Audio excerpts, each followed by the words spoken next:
শশার ডালনা এইভাবে একবার করে খেয়ে দেখুন, দুর্দান্ত লাগবে। ভাত রুটি প্রত্যেকটা জিনিসের সাথেই দারুণ লাগবে। নমস্কার বন্ধুরা, মিঠুর কুকিং চ্যানেলে আপনাদেরকে আবারও স্বাগত।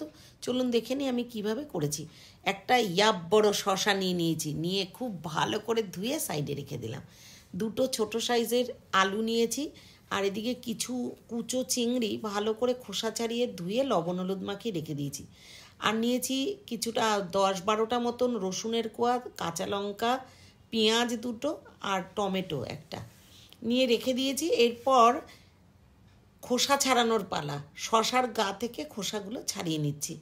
খুব ভালো করে ছাড়াতে হবে। তবে প্রথমেই বলেছি ইয়াব বড় শশা, তো এত বড় শশা বলে আমি ভাগ করে নিলাম, নাহলে পরে ছাড়াতে অসুবিধে হচ্ছিল। তো এইবারে পার্ট করে নিয়ে সুন্দর করে খোসাটা ছাড়িয়ে নেব। নিয়ে মাঝখান থেকে দানাগুলো ফেলে দিতে হবে, দিয়ে তারপরে পিস পিস করে কেটে নিতে হবে। দানা ফেলার সময় কিন্তু শশার মধ্যে দিয়ে যেহেতু প্রচণ্ড জল বার হচ্ছিল, ওই জন্য আমি একটা বাটি নিয়ে তার মধ্যেই দানাগুলো ফেলে নিচ্ছি। তো আমি যেরকমভাবে রান্না করি একদম ইজি পদ্ধতি। যারা নতুন রান্না করছে, স্টুডেন্ট বাইরে থাকছে মাকে ছেড়ে, তাদেরও কিন্তু রান্না করতে, এই ভিডিওগুলো দেখে রান্না করতে খুবই সুবিধে হবে। এইভাবে করে রান্নাটা করলে পরে তারা রান্না শিখেও যাবে এবং খেতেও পারবে খুব ভালোভাবে। মানে খেতেও তাদের অসুবিধে কিছুই হবে না রান্না করে খেতে। তো এমন করে রান্না করে খেয়ে জানাতে ভুলবেন না কেমন লাগে তোমাদের। আর যারা এখনও পর্যন্ত সাবস্ক্রাইব করে ফেলেছে ভিডিওটাকে, তাদেরকে অনেক অনেক ধন্যবাদ। যারা এখনও সাবস্ক্রাইব করনি, যদি আমার ভিডিও ভালো লেগে থাকে তো অবশ্যই সাবস্ক্রাইব করে আমার পাশে থাকবে। বেল আইকনটা প্রেস করতে ভুলবে না, যাতে পরবর্তী ভিডিও আপলোড করার সাথে সাথে নোটিফিকেশানটা তোমাদের কাছে যায়।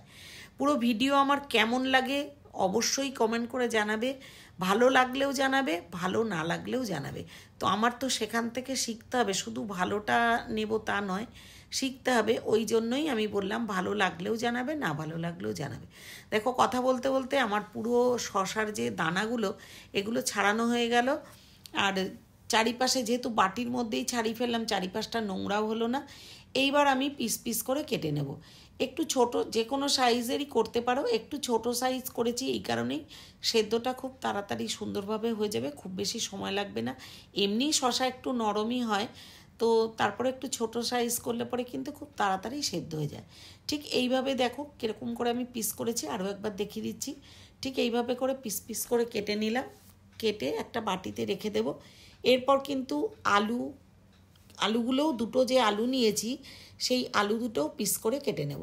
তো আলু দুটোকে আমি দেখো 4 ভাগ করে নিয়েছি। প্রথমে 2 ভাগ করে নিয়ে একটা পার্টকে আরও 2 ভাগ করে নিয়েছি। ঠিক এইভাবে করে ডুমো ডুমো করে আলুগুলোও কেটে নিলাম। আলুগুলো কেটে নিয়ে একটা বাটিতে তুলে, প্রথমে তো আলু খোসা ছাড়িয়ে ধুয়েই নিয়েছি, তারপরে আলুগুলো কেটে নিয়ে আবারও বাটি করে খুব ভালো করে ধুয়ে নিতে হবে, তাতে আলু থেকে যে স্টার্চটা আছে ওটা বেরিয়ে যাবে। আর আলুটা কালোও হবে না সাথে সাথে জলের মধ্যে দিলে। তো এইভাবে করে ভালো করে ধুয়ে রেখে দেব। এরপর করব মশলাটা। মশলা করতে গিয়ে কিছুটা রসুন নিয়েছি, আমি আগেই বলেছি, সেই রসুনটা দিয়ে দিলাম মিক্সির বলে।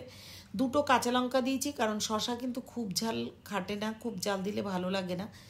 আর তারপরে দিয়ে দিয়েছি 1 ইঞ্চি মতন আদা গ্রেট করে দিয়েছি, তাতে মিক্স হবে খুব ভালোভাবে। একটা যে পেঁয়াজ নিয়েছিলাম তার হাফটা আমি মিক্সিতে দিয়ে দেব, আর হাফটা কিন্তু কুচি করে নেব। এরপর ওই মিক্সিটা একটুখানি ঘুরিয়ে নিয়ে তার মধ্যে দেব আবার 1 টিস্পুন জিরে গুঁড়ো, 1 টিস্পুন ধনে গুঁড়ো। এটা দিয়ে খুব ভালো করে, আর অল্প একটু হলুদ দেব, দিয়ে একটু জল দিয়ে আবারও ভালো করে মিক্স করে নেব। একটা মশলা রেডি হয়ে গেল। এরপর কিন্তু ওই যে পেঁয়াজটা রেখেছিলাম হাফ, ওটাকে একদম ছোট ছোট টুকরো করে কেটে নেব। চাইলে তোমরা আরও বেশি পেঁয়াজও দিতে পারো, কিন্তু আমি খুব বেশি পেঁয়াজ এখানে দেব না বলেই দিইনি।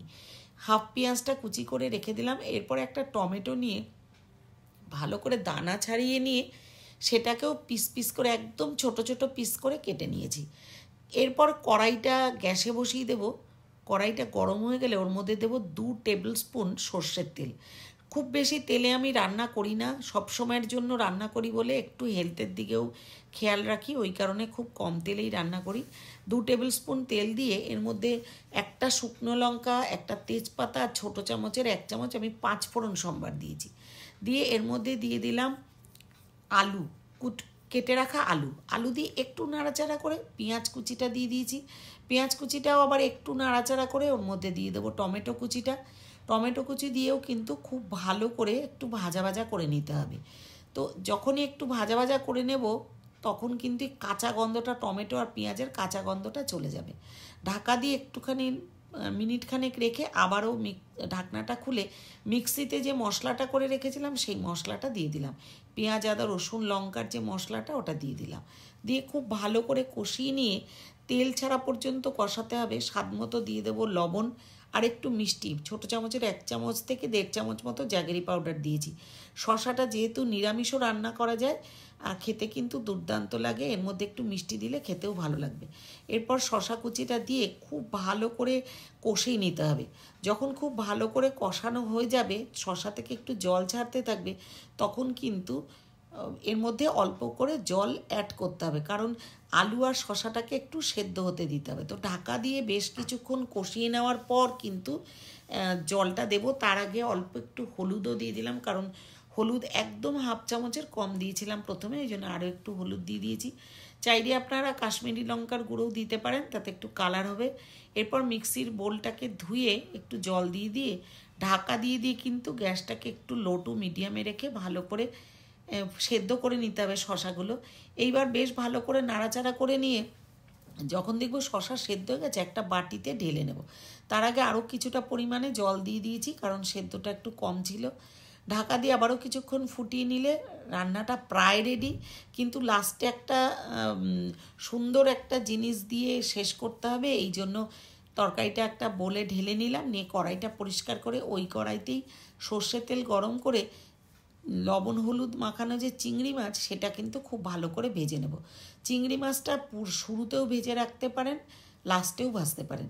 তো আমি শেষেই চিংড়ি মাছটাকে ভেজে নিয়ে ওই তেল আর চিংড়ি মাছের মধ্যেই বাকি যে সবজিটা আমি বাটিতে ঢেলে রেখেছিলাম, শশার তরকারিটা, সেই শশাটা পুরোটাই, সবজিটা পুরোটাই এর মধ্যেই চিংড়ি মাছ ভাজার মধ্যে ঢেলে দেবো। দিয়ে আরও মিনিট খানিক ফুটিয়ে নিলে চিংড়ি মাছটাও নরম হয়ে যাবে আর রান্নাটা একেবারেই রেডি হয়ে যাবে।